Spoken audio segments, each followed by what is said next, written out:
ውጪ ይወስዷቸዋል፣ ታላቅ ሐዘንም ያገኛቸዋል። አሕዛብ ግን ደስ ይላቸዋል። እናንተም ደቀ መዛሙርት በእናንተ ላይ ክፉ ያልሰራና ያልገደላችሁ ሁሉ በጎ ሥራ እንዳልሰራ የሚመስለው ጊዜ ይመጣል። ወደ ነገሥታቱና ወደ መኳንንቱ አደባባይ አሳልፈው ይሰጧቸዋል፣ ስለ ስሜም ይገድሏቸዋል፣ አሕዛብ ሁሉ ይጠሏቸዋል አሏቸው።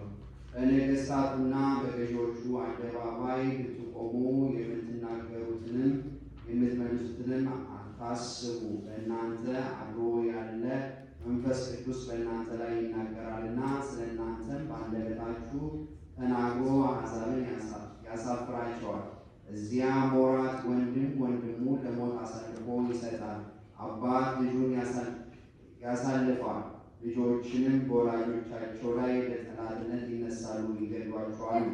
ትዕግስቱን አዘውትሮ የያዘ ግን እርሱ ይድናል። እንግዲህ ታገሱ፣ እንዲሁ ከእናንተ አስቀድሞ የነበሩ ነቢያትን አስወደዷቸው ነበርና አሕዛብን ያሳዷቸው ያዋርዷቸው፣ ስለ ስሜም ሐሰትን የተናገራችሁ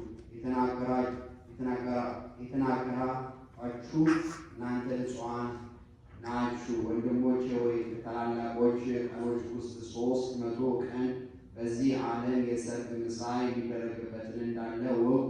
በፍጹም ተድላ ደስታ ሕያዋን ይሆናሉና ያን ጊዜ ከፀሐይ መውጫ እስከ ፀሐይ መግቢያ ድረስ አብያተ ክርስቲያኖቻችሁ ይታነጻሉ። ንጽሕት ጽሪት በሆነች ሐዋርያት በሰበሰቧት በከበረች በአንዲት ቤተ ክርስቲያንም የምእመናን አንድነት ሆኖ ከአብ አጽናኝ ከሆነው ከመንፈስ ቅዱስ ጋር ለጌትነት ምስጋና አንድ ይሆናሉ። የሐሴው መሲህ ትንቢት ተናጋሪዎች እነ ዳንኤል 300 ንዑሳን ዕለታትን እንደሆነ ያወጣጡና ያመጣጡን ዜና እንዳስረዷችሁ ዘመኑ የመከራ ይሆናል። ነገር ግን ስለተመረጡት ቀኖች አሳጥሬያቸዋለሁ። እነዚያን ቀኖች ባላሰጣቸው ከምእመናኖቼ በምድር ላይ አንድስ እንኳን ባልቀራ ነበረ። በዚያም ወራት ወገኖቼ ኃጢአትን መስራትን ትተው ንስሐ ካልገቡ የሐሴዌ መሲሕን ዘመን እጥፍ አድርጋለሁ አላቸው። ይቅርታው ቸርነቱ ከእኛ ጋር